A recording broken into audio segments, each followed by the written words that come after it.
kita sewaktu mereka bersendirian. Jadi pada pagi ini kita ingin mengetahui dan kita memohon petunjuk taufik daripada Allah Subhanahu Wa Taala supaya menunjukkan kepada kita jalan yang benar, supaya kita dapat menghadapi kehidupan ini dalam keadaan kita diredai dan dikasihi oleh Allah Subhanahu Wa Taala.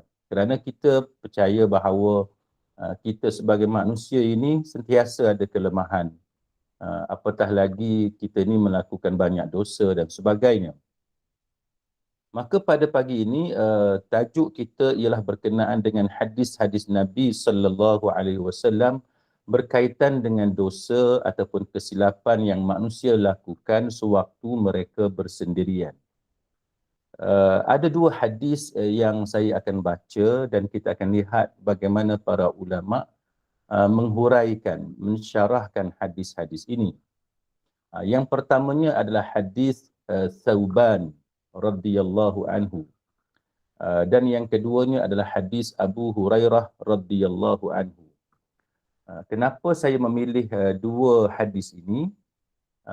Jawapannya kerana dua hadis ini telah dipilih oleh para ulama hadis ketika membicarakan berkenaan dengan iskal hadis ataupun hadis yang muskil. Jadi ini sangat baik sebenarnya untuk kita memahami bagaimana agama mengajar kepada kita berkaitan dengan dosa ketika kita bersendirian. Baik, kita mulakan dengan hadis Thauban radhiyallahu anhu, di mana Rasulullah sallallahu alaihi wasallam bersabda, la a'lamanna aqwaman min ummati ya'tuna yawmal qiyamah bihasanatin amthali jibali tihamah bidan. Nabi kata, sungguh aku telah mengetahui bahawa ada satu kaum dari umatku yang datang pada hari kiamat dengan membawa hasanat, dengan membawa pahala, membawa kebaikan yang sebesar gunung Tihamah yang putih. Baik. Apa di gunung Tihamah ini? Kalau tuan-tuan dan perempuan, sahabat-sahabat sekalian Google buat pencarian dalam internet, kita akan jumpalah gambar ataupun maps yang menunjukkan kedudukan gunung Tihamah. Banjaran Gunung Tihamah ni dia bermula dari utara Arab Saudi. Dia berada di pesisir pantai Laut Merah, yang mana bermula daripada utara itu kawasan Tabuk, menghampiri Tabuk. Tabuk ni dia bersempadan dengan Jordan. Itu kawasan utara lah. Dan banjaran Gunung Tihamah ni dia turun sampai ke bawah selatan Arab Saudi, itu dia sampai ke negara Yaman. Maknanya di selatan Jazirah Arab, semenanjung tanah Arab. Jadi itu panjangnya banjaran Gunung Tihamah. Dia punya lebar dia antara 60 km hingga 80 km. Dan ketinggian dia kira-kira 2000 kaki. Dia punya panjang dia, lebar dia dan tinggi dia sebegitu rupa. Dan Nabi sallallahu alaihi wasallam membuat perbandingan dengan Gunung Tihamah untuk menunjukkan pahala dan kebaikan yang kita bawa ke sewaktu di hari akhirat. Itu besarnya pahala yang kita bawa. Tetapi dalam hadis ini Nabi menceritakan apa yang berlaku kepada pahala yang kita bawa itu, iaitu Nabi mengatakan fayaj'aluha Allahu azza wa jalla haba'an mansura. Tapi yang berlakunya ialah Allah Subhanahu wa taala menjadikannya diumpamakan seperti debu yang berterbangan.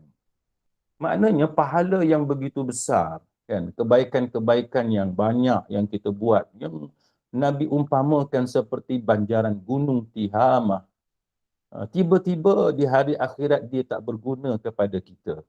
Kan, di akhirat dia menjadi debu-debu yang berterbangan. Jadi ini antara perkara yang menimbulkan tanda tanya di kalangan sahabat-sahabat Nabi.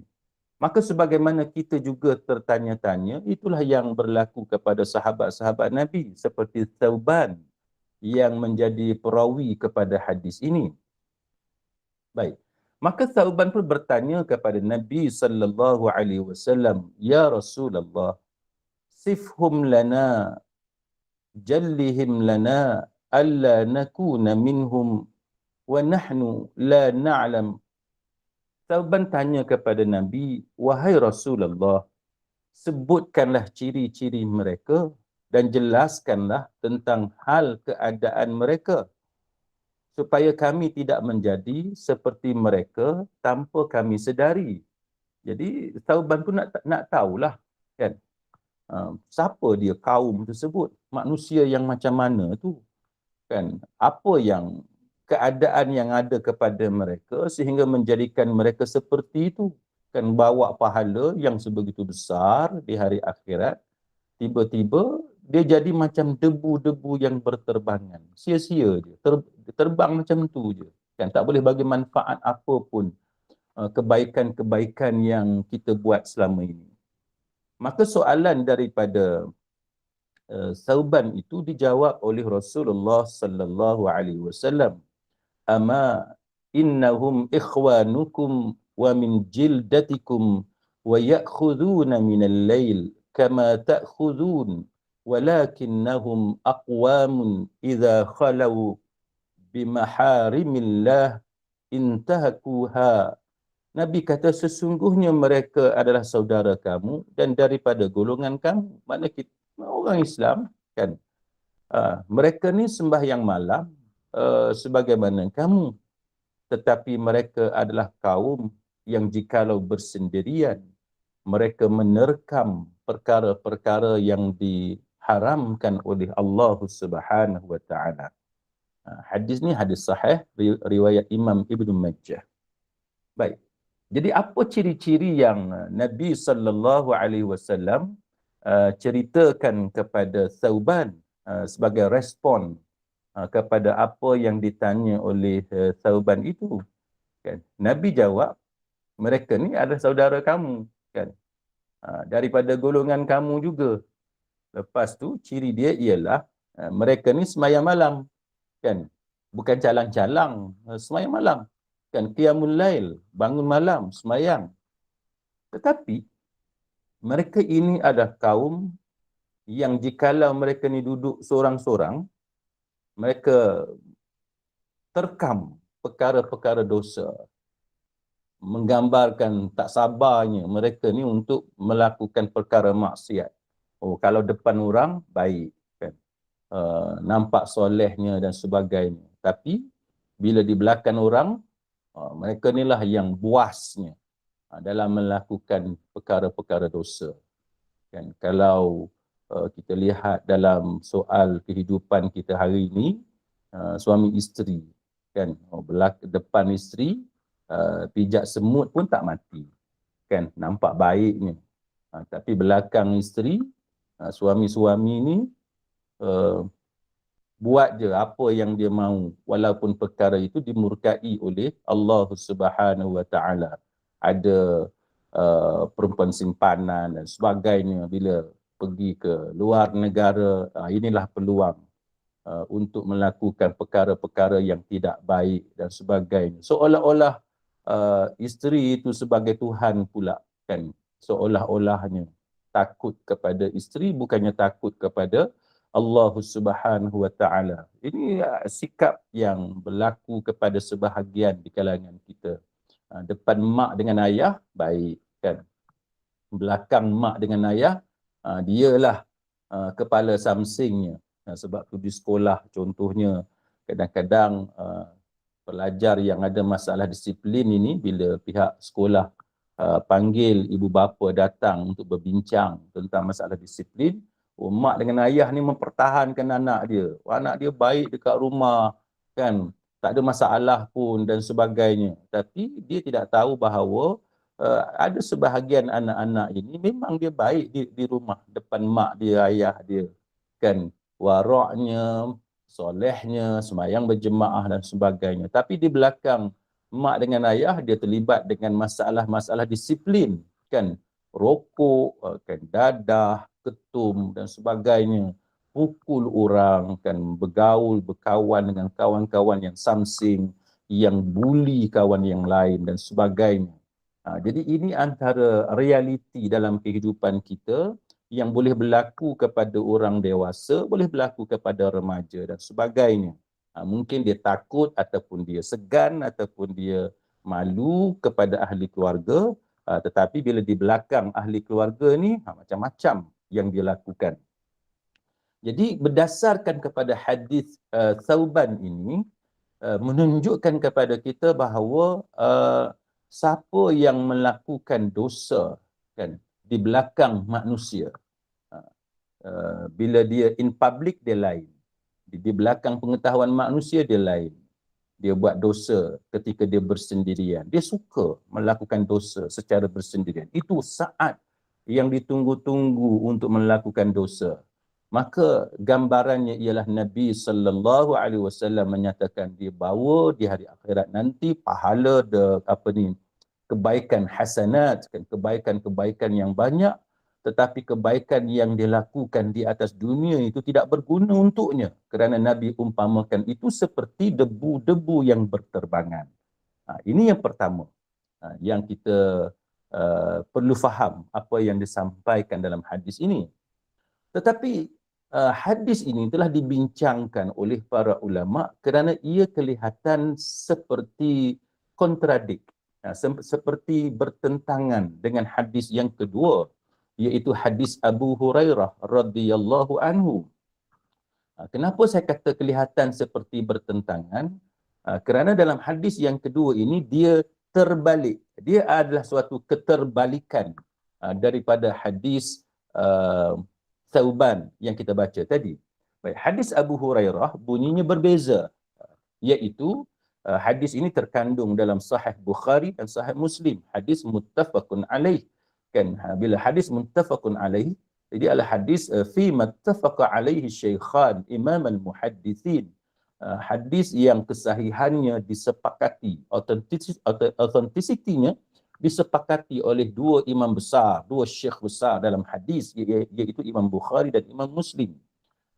Hadis ini diriwayatkan oleh Abu Hurairah radhiyallahu anhu bahawa Nabi sallallahu alaihi wasallam bersabda, kullu ummati mu'afa illa al-mujahirin. Bukan muhajirin, mujahirin. Wa inna minal mujaharati ay ya'mala ar-rajulu bil-lail 'amalan ثم يصبح وقد ستره الله عليه فيقول يا فلان عملت البارحة كذا وكذا وقد بات يستره ربه ويصبح يكشف ستر الله عنه. Nabi kata seluruh umatku diampuni. Kullu ummati mu'afa, dimaafkan, diampunkan oleh Allah Subhanahu wa taala. Kecuali al-mujahirun. Mujahirun ni siapa? Kan? Bukan muhajirin, bukan muhajirun, tapi mujahirun. Ya, mujahirun ni orang yang buat mujaharah. Apa dia orang yang buat mujaharah? Apa dia mujaharah ini? Nabi menjelaskan dalam hadis ni, mujaharah ini ialah an ya'mala ar-rajulu bil-lail amalan, dia buat dosa, kan, pada waktu malam. Tetapi thumma yusbiha wa qad satarahu Allahu alaihi, tapi pada pagi yang mana pada pagi hari itu Allah Taala tutup dosa dia. Dosa yang dia buat semalam tu Allah Taala tutup dosa dia. Tetapi dia pula yang bercakap, fayaqul ya fulan amiltu barihah kaza wa kaza. Pada waktu pagi dia yang buka dosa yang telah ditutup oleh Allah Subhanahu wa taala. Jadi hadis ni kelihatan seperti bertentangan dengan hadis yang pertama, hadis Thauban tadi. Kenapa saya kata bertentangan? Kerana hadis yang kedua ni pula mengatakan bahawa bila satu orang dia pada waktu malam dia melakukan dosa. Dan Nabi kata bahawa umat baginda ialah diampunkan oleh Allah Subhanahu Wa Taala kecuali mujahirun, kecuali orang yang mendedahkan dosanya. Kan Allah Taala tutup dosa dia. Jiran dia tak tahu, keluarga dia tidak tahu, kawan-kawan dia tidak tahu. Tapi kemudiannya dia pula yang gatal mulut ni. Dia yang terhegeh-hegeh nak cerita kepada kawan, nak cerita kepada orang lain tentang dosa yang telah dia buat. Maka hadis yang kedua ini menunjukkan kepada kita bahawa kalau kita melakukan dosa dan dosa kita itu tidak diketahui oleh sesiapa pun, kan jiran kita tak tahu, kawan kita tidak tahu, maka kita janganlah gatal mulut untuk berkongsi, bercerita tentang maksiat yang pernah kita lakukan sebelum ini. Selama mana kita menyembunyikan, kita tidak menceritakan dosa-dosa yang telah kita lakukan itu, maka selama itulah kita ini diampunkan oleh Allah Subhanahu Wa Taala. Sebagaimana hadis Abu Hurairah yang kita baca sebentar tadi, dan hadis ini sangat tinggi authenticity dia, kesahihannya sangat tinggi sebab dia hadis Bukhari dan Muslim. Maka dengan sebab itu dia kelihatan bertentangan dengan hadis yang pertama, hadis Thauban, yang mana Nabi sallallahu alaihi wasallam menyatakan dalam hadis Thauban, satu golongan di kalangan umat baginda pergi hari akhirat nanti bawa kebaikan sebesar gunung Tihamah itu, tapi dia jadi macam debu-debu yang berterbangan. Kenapa? Sebab mereka ini melakukan dosa ketika mereka ini bersendirian. Sedangkan hadis yang kedua ni kata, kalau kita tutup keaiban kita, kita tutup dosa-dosa yang kita lakukan, maka kita diampunkan oleh Allah Subhanahu Wa Taala. Jadi ini antara perkara yang perlu kita pelajari untuk memahaminya dengan baik. Baik, maka tajuk seperti ini diletakkan bila kita belajar dalam ulumul hadis, the sciences of hadith. Kita akan mempelajari ada satu tajuk yang dipanggil sebagai iskal hadis, kan, hadis yang bermasalah ataupun hadis yang muskil, yang menimbulkan tanda tanya, kan, yang menimbulkan keraguan, ragu-ragu yang macam mana. Bukan kata hadis itu yang kita ragui, tetapi yang menimbulkan tanda tanya sebab hadis A kelihatan seperti bertentangan dengan hadis B.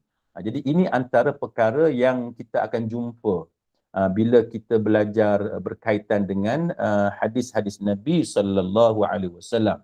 Memang ada pun hadis-hadis lain yang kita lihat dia seperti bertentangan dengan hadis ataupun dengan fakta sains dan sebagainya. Kalau nanti kita ada kesempatan dalam kuliah-kuliah akan datang, kita mungkin boleh ambil contoh-contoh yang lebih luas seperti hadis berkenaan seperti bila kita bercakap tentang ini, seperti hadis tentang minum air kencing unta sebagai contoh, kan. Sebab kenapa kita kata itu hadis muskil? Sebab dia menimbulkan tanda tanya. Kita diajar untuk menjadi seorang yang bersih, kan, menjaga seperti personal hygiene yang bagus dan sebagainya.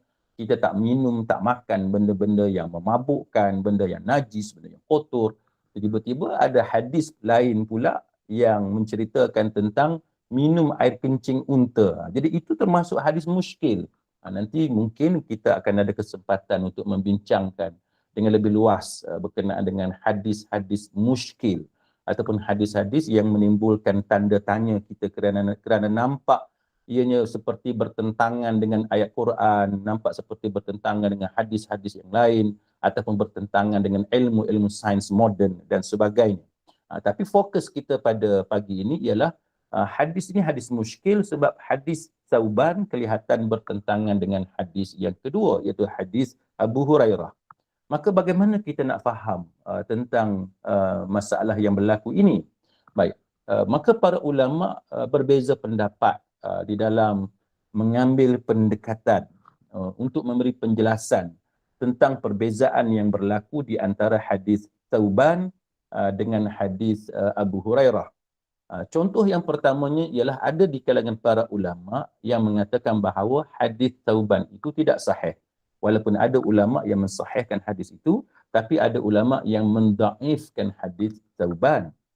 Kenapa? Kerana salah seorang perawi hadis tauban itu, ada seorang perawi nama dia Uqbah bin Alqamah yang dianggap dihukum sebagai lemah oleh para ulama hadis, yang mana Al-Unqaili mengatakan bahawa hadis Uqbah ini dia tidak memiliki mutaba'ah, kan, ataupun seperti Ibnu Adi, dia kata Uqbah meriwayatkan hadis daripada Al-Auza'i yang tidak disepakati oleh seorang pun.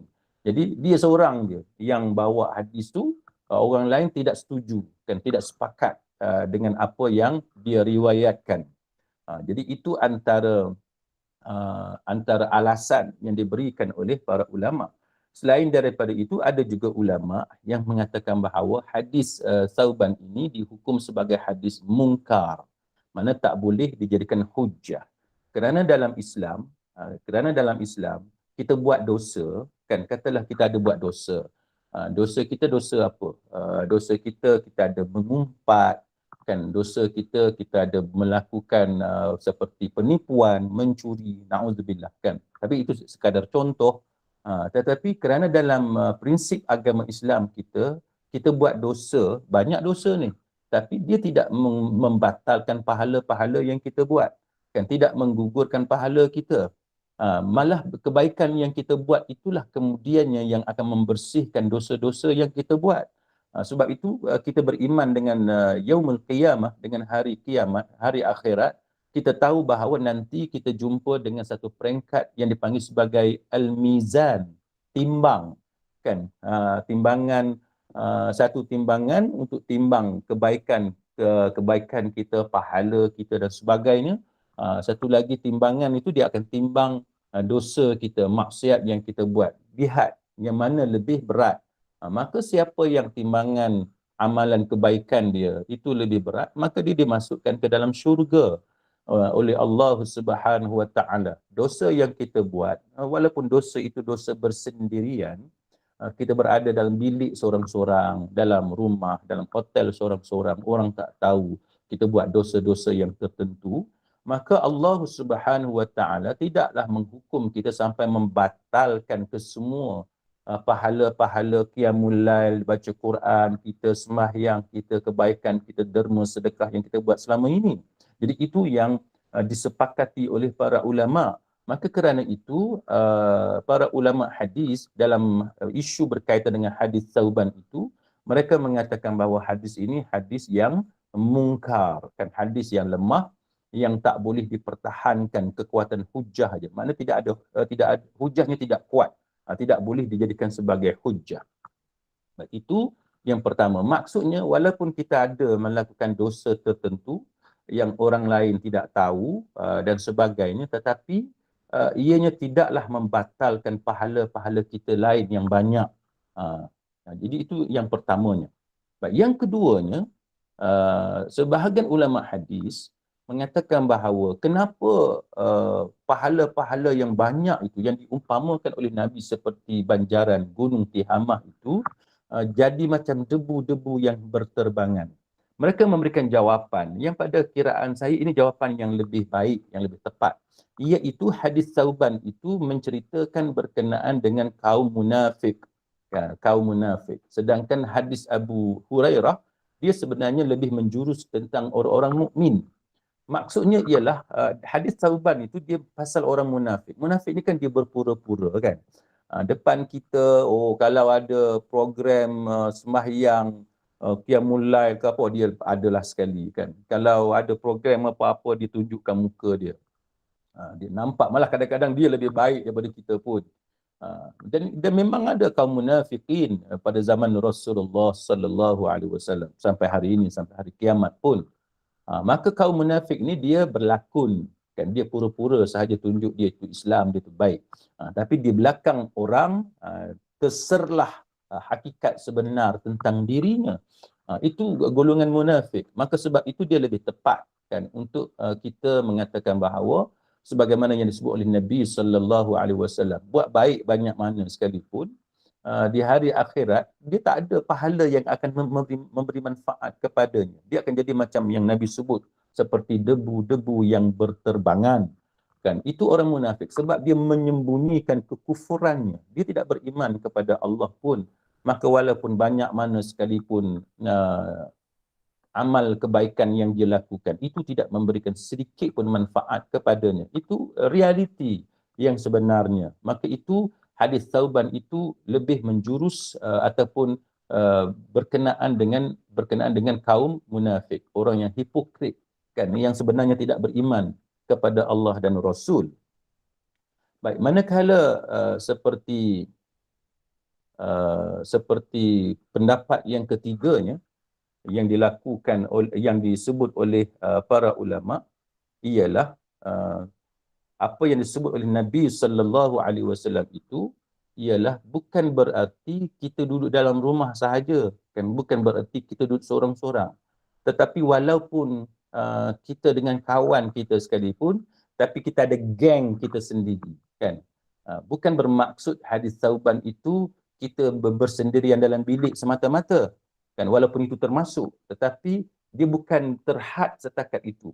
Ada setengah orang, dia ada geng dia yang sama-sama satu kepala untuk buat maksiat-maksiat yang tertentu. Jadi orang yang macam ni lah yang dimaksudkan oleh Nabi sallallahu alaihi wasallam. Realitinya dia memang pura-pura pun, kan, orang macam tu. Saya teringat dan saya percaya mungkin saya pernah menyebutnya dalam kuliah-kuliah sebelum ini. Sewaktu saya mula-mula menjadi peguam dalam tahun 97, 98. Saya pada waktu itu masih lagi junior lawyer, kan, masih lagi baru jadi peguam setahun, 2 tahun. Dan saya bekerja dengan satu firma guaman. Jadi pada satu ketika kami keluar makan, salah seorang partner, kan, rakan kongsi kepada satu firma guaman ni, dia pun berceritalah, dia ni senior lawyer, peguam yang telah lama beramal dalam bidang guaman. Jadi masa kami lunch dengan beberapa lawyer yang lain, banyaklah cerita-cerita yang keluar, kan, masing-masing bercerita tentang pengalaman apa yang mereka lalui dan sebagainya. Jadi sahabat saya ini ataupun seorang partner dalam sebuah firma guaman, dia lebih senior daripada saya. Dia menceritakan bagaimana sewaktu dia buat marketing dengan bankers, biasalah kita lawyer ni, kita buat marketing, kan, kita nak dapatkan case dan sebagainya, kita jumpalah orang. Kalau lawyer yang buat kes-kes jenayah sebagai contoh, criminal cases, mereka akan pergi berjumpa dengan KBSJD, kan, Ketua Bahagian Siasatan Jenayah Daerah. Mereka akan pergi jumpa dengan IO, pegawai penyiasat, pergi jumpa dengan macam-macam lah, kan, pegawai-pegawai polis dan sebagainya. Siapa yang lawyer yang mengendalikan kes-kes perbankan, kan, kes-kes perbankan, dia akan jumpa dengan bank managers, jumpa dengan pegawai-pegawai bank dan lain-lain. Dan begitulah realitinya. Siapa yang banyak buat kes yang melibatkan land office, pergi jumpa dengan kaki tangan pejabat tanah dan sebagainya. Jadi apa yang berlaku dalam perbualan itu, sewaktu kami sama-sama jumpa ramai-ramai, dia ceritalah yang dia pernah buat marketing, jumpa berkawan dengan pegawai-pegawai bank. Jadi apa yang berlakunya ialah mereka ni ada aktiviti, kan, ada aktiviti biasalah, ada pihak atau ada golongan tertentu dia suka main golf, ada pula yang suka berjalan, melancung, naik superbike dan sebagainya.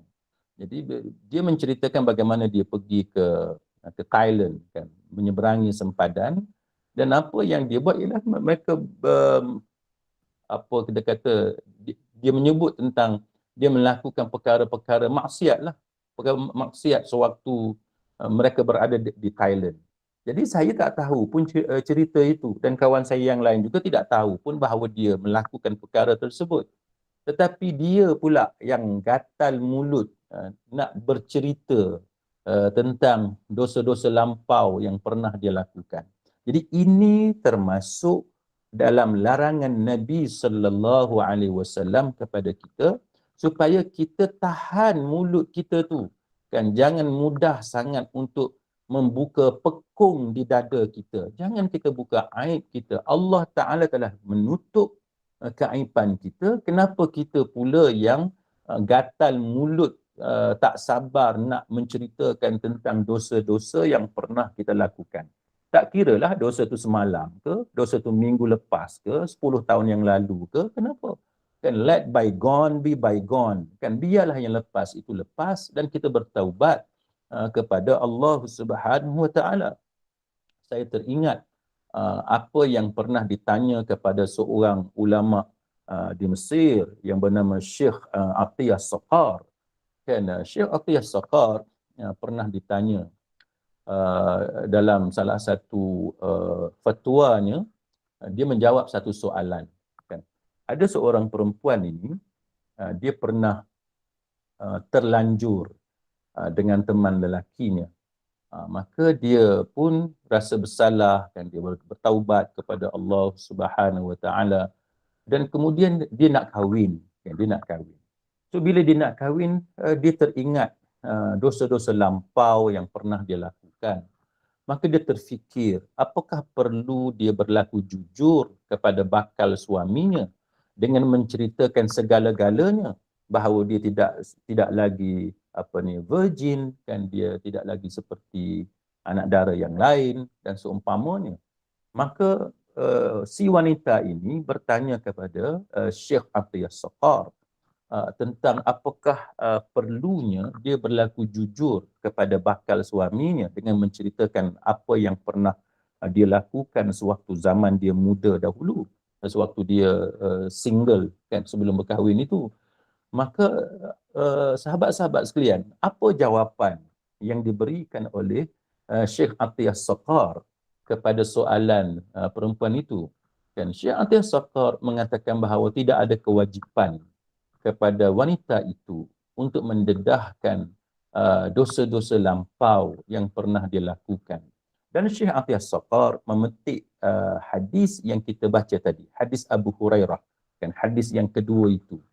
Kalau kita melakukan dosa semalam ataupun pada waktu yang telah lalu, kita pernah melakukan dosa-dosa tertentu dan kita telah pun bertaubat, kan, dengan taubat nasuha, dengan taubat yang sungguh-sungguh, maka tidak ada kewajipan kepada kita untuk kita mendedahkan dosa-dosa yang telah kita lakukan. Kewajipan kita ialah kita move on. Kita teruskan kehidupan kita. Kan, yang lepas itu lepas, kita hendaklah menjadi orang yang baik. Kan, jangan ulangi kesilapan-kesilapan kita yang lampau. Jadi itu antara jawapan yang diberikan oleh Syekh Atiyah Saqar. Kan, kecuali jikalau dosa yang kita lakukan itu adalah dosa yang melibatkan orang lain, kezaliman terhadap orang lain, walaupun benda itu sangat mengaibkan, tetapi kerana ia melibatkan orang lain yang menjadi mangsa, maka ianya perlu dibicarakan, perlu dihukum. Maka itu berbeza. Sebagaimana yang tuan-tuan dan perempuan boleh baca di media beberapa hari yang lalu tentang bagaimana banyak media melaporkan seorang hakim, Abu Bakar Manat. Hakim ini, dia adalah hakim mahkamah session. Dia mahkamah ni, kalau yang paling rendah tu mahkamah magistrate.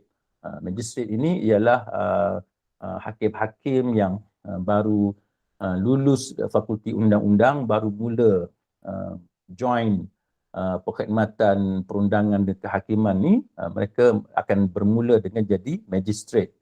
Sebagai hakim di mahkamah magistrate, kita panggil magistrate.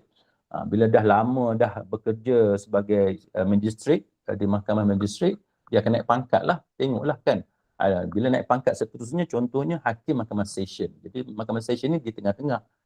Kemudian mahkamah paling tinggi yang membicarakan kes-kes jenayah ni kita panggil mahkamah tinggi.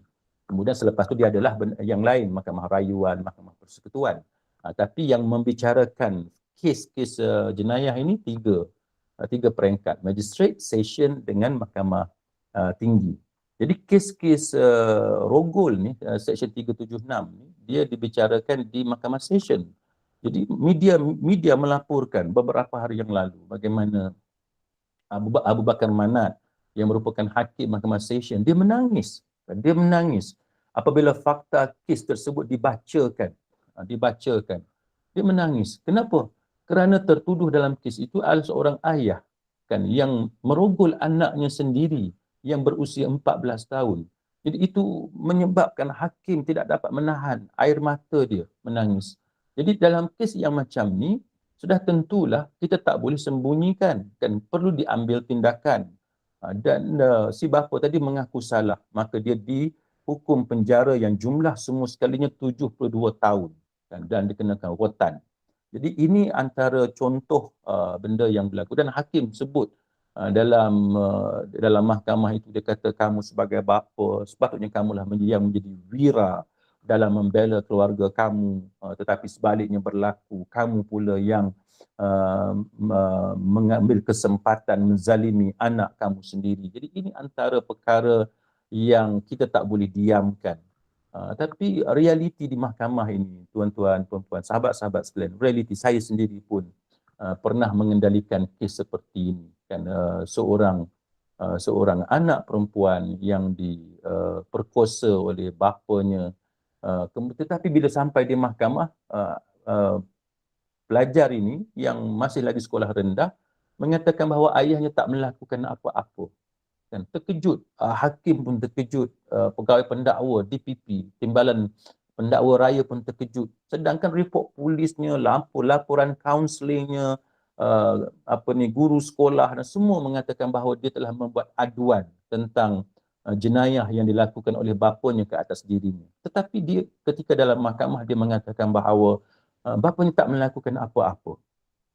Jadi apabila selesai kes dan sebagainya, yang menimbulkan kejutan besar kepada hakim dan juga pegawai pendakwa ataupun Timbalan Pendakwa Raya. Saya pun bertanya kepada si anak ini, kenapa kamu cakap kepada mahkamah bahawa ayah kamu tidak melakukan apa-apa, sedangkan ada laporan polis, ada laporan kaunseling dan sebagainya. Yang menyedihkan saya, yang sehingga menyebabkan saya menitiskan air mata, kerana si anak ini mengatakan bahawa dia kesian dekat ayah dia. Cuba tuan-tuan dan puan-puan bayangkan, bagaimana seorang anak kecil yang telah diperkosa oleh ayahnya, dianiaya dan dizalimi oleh ayahnya. Tetapi bila sampai di mahkamah, walaupun dia telah buat laporan polis, dia telah membuat laporan kepada guru kaunseling sekolahnya, dia menceritakan segala-galanya kepada guru kelas dan sebagainya. Tetapi bila sampai perbicaraan di mahkamah, dia mengambil keputusan untuk mengatakan bahawa bapanya tak melakukan apa-apa. Kenapa? Kerana dia kasihan kepada ayahnya. Tetapi ayahnya tidak ada kasihan belas kepada anaknya. Tidak ada rasa simpati kepada anaknya. Ini menunjukkan kepada kita bahawa hati manusia itu kan dilihat oleh Allah Subhanahu wa taala, dihukum oleh Allah Subhanahu wa taala kerana apa yang dilakukan di luar mungkin berbeza dengan apa yang ada di dalam. Apa yang kita lakukan sewaktu kita di hadapan manusia, kan, dengan isteri kita, dengan keluarga, dengan jiran, mungkin berbeza kerana kita menyembunyikan sifat berpura-pura yang kita selama ini sebenarnya seorang yang jahat dan seorang yang suka melakukan kejahatan kepada orang lain dan sebagainya. Maka ini adalah satu perkara yang dibincangkan oleh para ulama dalam dua hadis yang kita baca tadi, hadis Tauban dengan hadis Abu Hurairah radhiyallahu anhu. Maka apa yang dibuat kesimpulan oleh para ulama ialah hadis Abu Hurairah itu menunjukkan kepada kita bahawa kewajipan kita menutup aib kita. Bukan kita berpura-pura, kan, bukan kita munafik. Kan, kita perlu akui kita ni manusia, kita ada dosa, kita buat silap. Tidak ada manusia yang tidak melakukan kesilapan. Kan, to err is human, sebagaimana yang saya sering sebutkan. Tetapi kita perlu ingat bahawa kita jangan berbangga, jangan seronok sangat, jangan gatal mulut untuk menceritakan dosa-dosa yang pernah kita lakukan. Sedangkan orang lain tak tahu pun dosa yang kita lakukan. Jadi tanggungjawab kita ialah kalau kita pernah melakukan dosa sekalipun, jangan kita dedahkan. Sebab apabila kita mendedahkan dosa kita, ada banyak kemungkinan buruk yang boleh berlaku. Antaranya, yang pertama, kemungkinan sewaktu kita menceritakan dosa-dosa lampau kita, kita mungkin seronok kan, kita tak ada rasa sedih dengan dosa kita. Kita bangga untuk share cerita kepada orang apa dosa yang kita lakukan. Maka itu menunjukkan bahawa kita bukan seorang yang baik. Kan, kita rasa bangga untuk bercerita tentang jenayah yang pernah kita buat, dosa yang pernah kita buat. Maka itu bukan sifat seorang mukmin. Mukmin seharusnya sepatutnya rasa malu dengan dosa yang pernah dia lakukan. Maka bila dia malu, dia tak akan mendedahkan dosa yang dia lakukan. Dan itu yang pertama. Yang keduanya, dalam agama kita, kita diajar untuk menjaga maruah. Kan? Bila kita menjaga maruah, maka perkara yang menjadi aib kita jangan kita cerita. Kenapa kita nak cerita? Tidak ada keperluan pun untuk kita mendedahkan keaiban kita. Sebab tu saya tidak bersetuju jikalau kita adakan program di mana sekarang ni macam-macam orang buat confession dan sebagainya. Kalau kita bercerita untuk jadikan pengajaran, it's okay kan. Tapi kena lindungilah identiti. Jangan sampai orang tahu siapa dan sebagainya. Tapi itu pun kena berhati-hati kerana bimbang. Nanti ada perasaan bangga, seronok untuk cerita dosa-dosa yang pernah kita lakukan. Jadi apa yang pentingnya ialah kita sebagai seorang mukmin, orang yang beriman kepada Allah dan Rasul, kita kena ada satu sifat iaitu malu kalau orang tahu dosa yang pernah kita lakukan. Kita bukan munafik, kan, kita bukan berpura-pura, tapi kita ada perasaan malu, sifat malu terhadap dosa yang pernah kita buat. That's why kita tak akan share dengan sesiapa pun tentang dosa yang pernah kita buat. Satu lagi, antara hikmah kenapa kita perlu menyembunyikan dosa-dosa kita, kerana mungkin pada hari ini kita bercerita kepada kawan kita yang kita anggap dia sangat baik dengan kita, close friends, apa semua, selalu hang out dan sebagainya, duk minum, mengeteh apa semua. Tapi mana tahu pada masa yang akan datang, kawan tu jadi musuh. Kan? Kawan tu tikam belakang kita.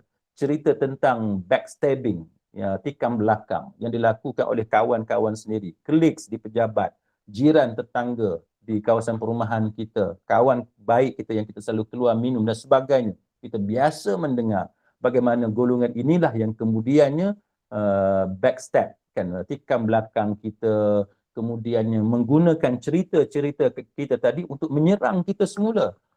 Jadi itu kesilapan kita sebab kita yang menceritakan tentang perkara tersebut. Akhirnya orang yang kita anggap sebagai kawan, close friends semua, sahabat semua ini, mereka kemudian menggunakan cerita yang kita sendiri dedahkan itu untuk menyerang kita balik. Maka that's why ia sangat bahaya sebenarnya untuk kita senang-senang cerita tentang kesilapan lampau yang pernah kita lakukan. Maka sahabat-sahabat sekalian, tolonglah, tolong jangan cerita kepada orang dosa-dosa lampau yang pernah kita lakukan.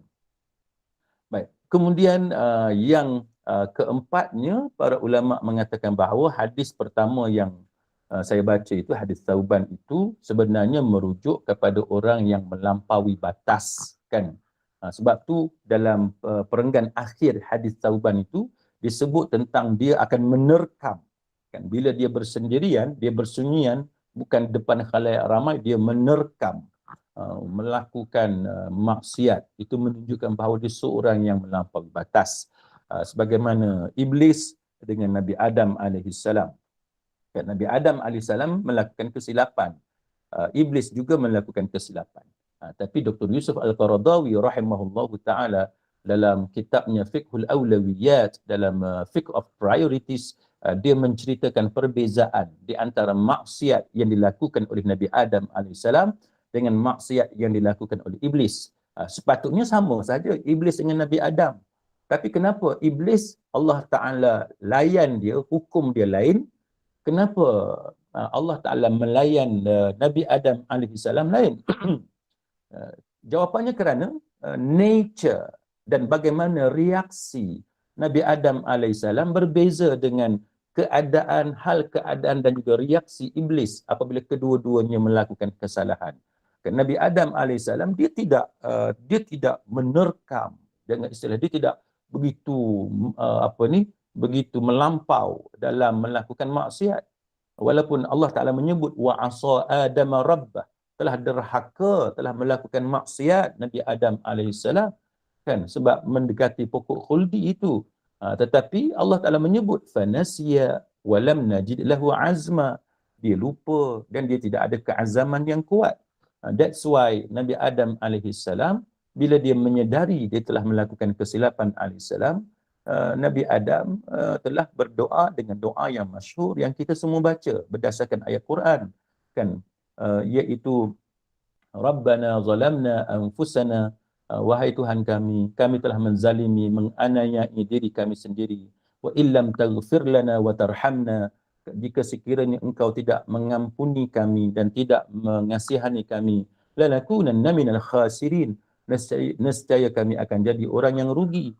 Tetapi iblis lain, kan, iblis walaupun dia juga melakukan kesilapan, kan, Nabi Adam juga melakukan kesilapan, tapi reaksi iblis dan bagaimana iblis mengambil sikap apabila dia melakukan kesilapan sangat berbeza dan jauh berbeza berbanding dengan sikap ataupun attitude yang diambil oleh Nabi Adam alaihissalam.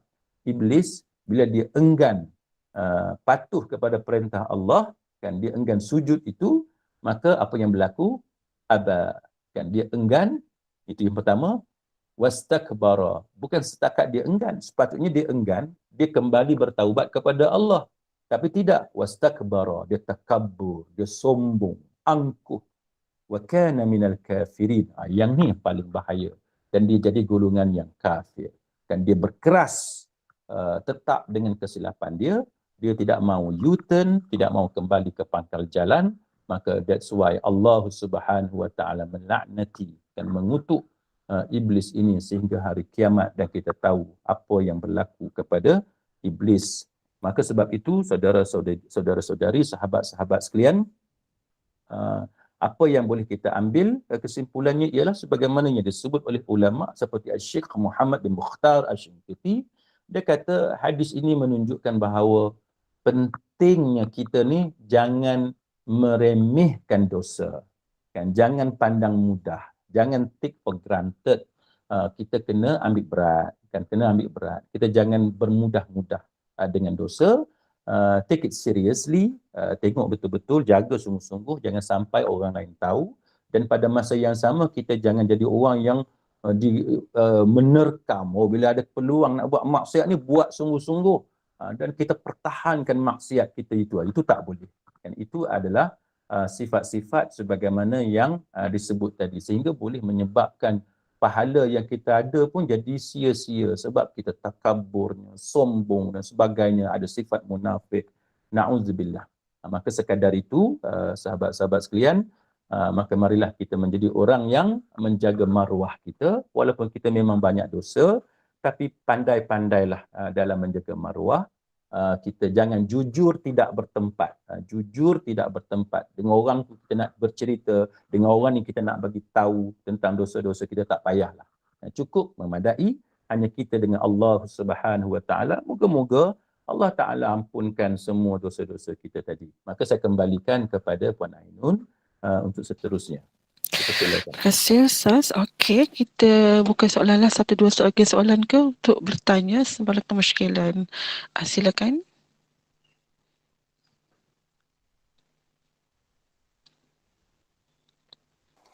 Assalamualaikum. Waalaikumsalam warahmatullahi. Ada satu macam confused lah. Sebab saya handle ada orang yang perempuan yang telanjur.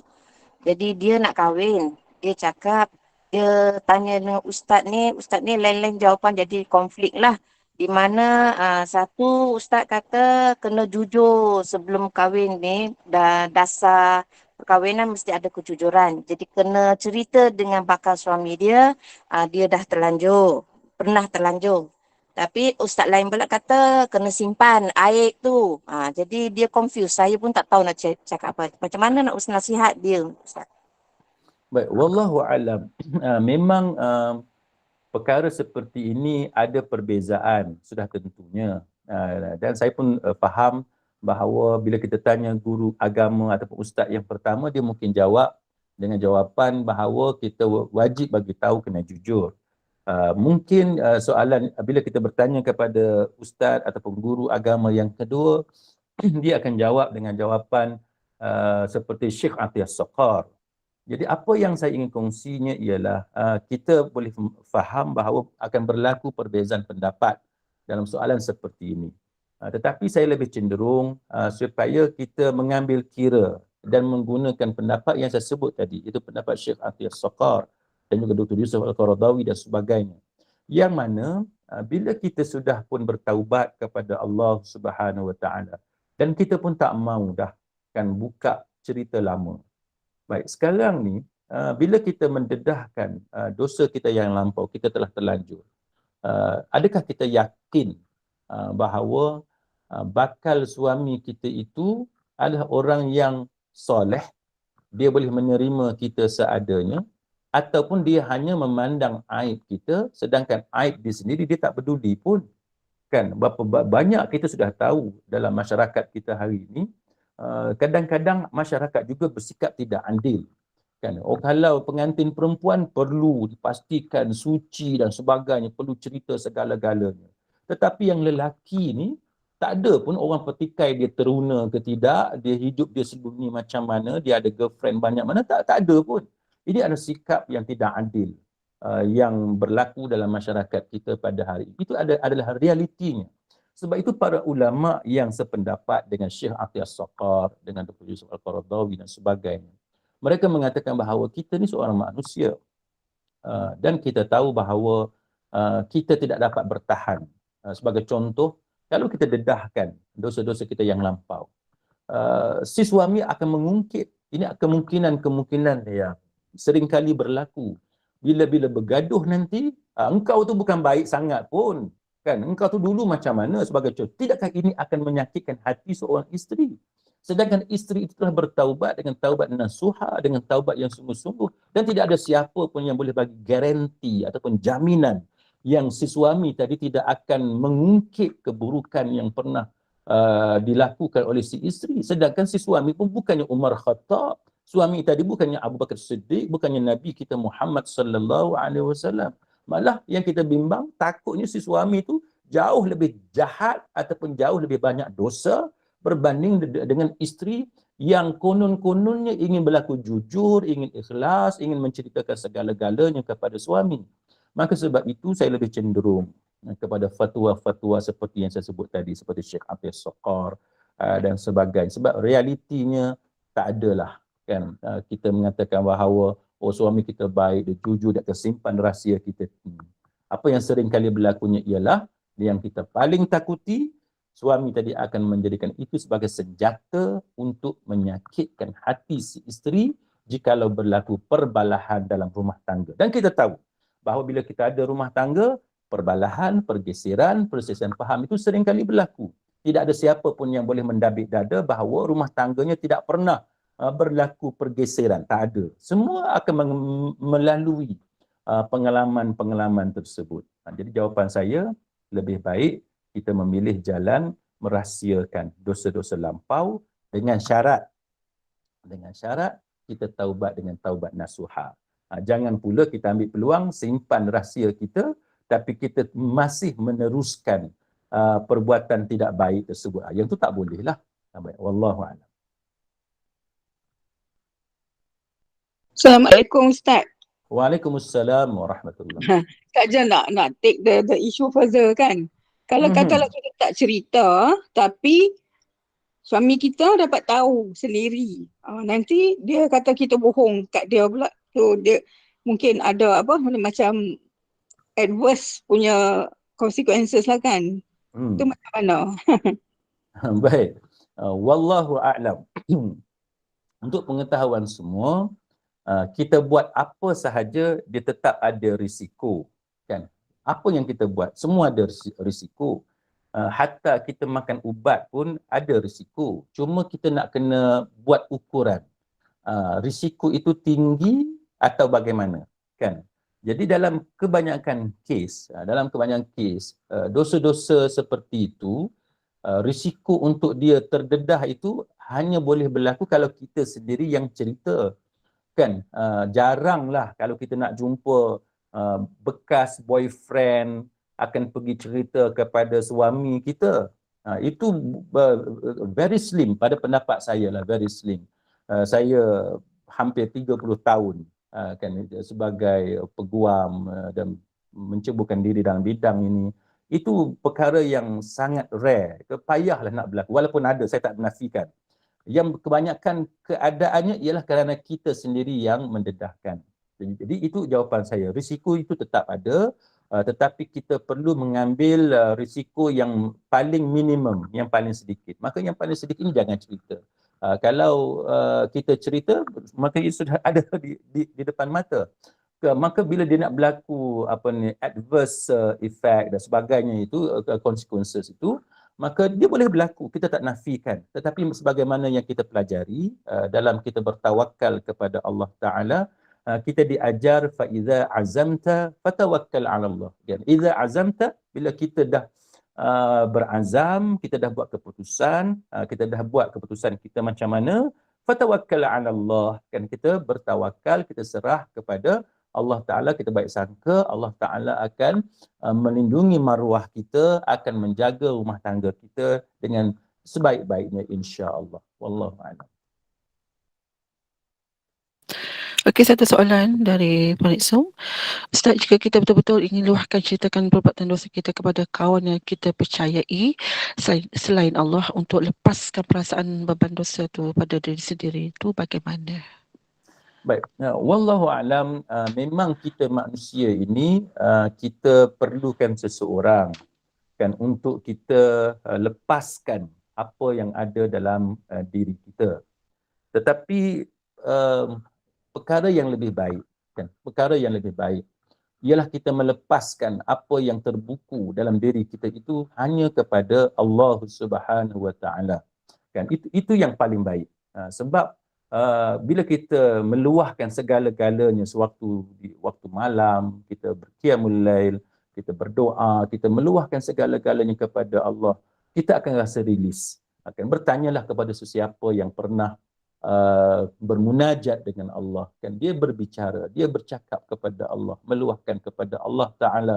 Maka kita lepas kita menangis, kita menitiskan air mata, menceritakan segala-galanya, walaupun Allah Ta'ala memang mengetahui, kan, tetapi kita meluahkan kepada Allah apa yang kita alami, apa yang kita rasai, sebagaimana yang dilakukan oleh para Rasul, maka itu lebih baik dan lebih tepat. Tetapi sebagaimana soalan tadi, kita ni kadang-kadang kita perlu juga seseorang kan untuk kita luahkan. Maka boleh, bukan tidak boleh kita luahkan kepada orang yang paling kita percaya. Tapi sebagaimana yang saya sebut tadi, risikonya itu tetap ada dan kita perlu menilai risiko yang kita ambil. Kawan baik kita, realitinya tidak selama-lamanya kawan baik itu dia akan menjadi kawan baik kita selama-lamanya. Tidak ada jaminan, walaupun mungkin dia boleh menjadi kawan baik selama-lamanya. Tetapi banyak juga kejadian yang mana kawan baik inilah kemudiannya yang menimbulkan masalah kepada kita. Sebab itu sahabat-sahabat sekalian perlu membuat pertimbangan. Kadang-kadang dengan kaunselor sebagai contoh, banyak kes-kes di mana bila sesuatu perkara itu diceritakan kepada kaunselor, kemudian satu bilik guru pula tahu cerita yang telah diluahkan oleh para pelajar tadi kepada kaunselor tersebut. Itu realitinya. Saya tak kata semua, tapi risiko itu tetap ada. Maka pilihlah yang risiko yang paling minimum. Itu mengikut pertimbangan siapa di sekeliling kita. Kita perlu membuat penilaian sendiri, tapi pilih yang paling minimum. Kita nak lari 100% daripada risiko tak boleh. Tapi kita carilah yang paling minimum. Kalau berlaku juga, maka qaddarallah wa ma syaa fa'al. Wallahu a'lam.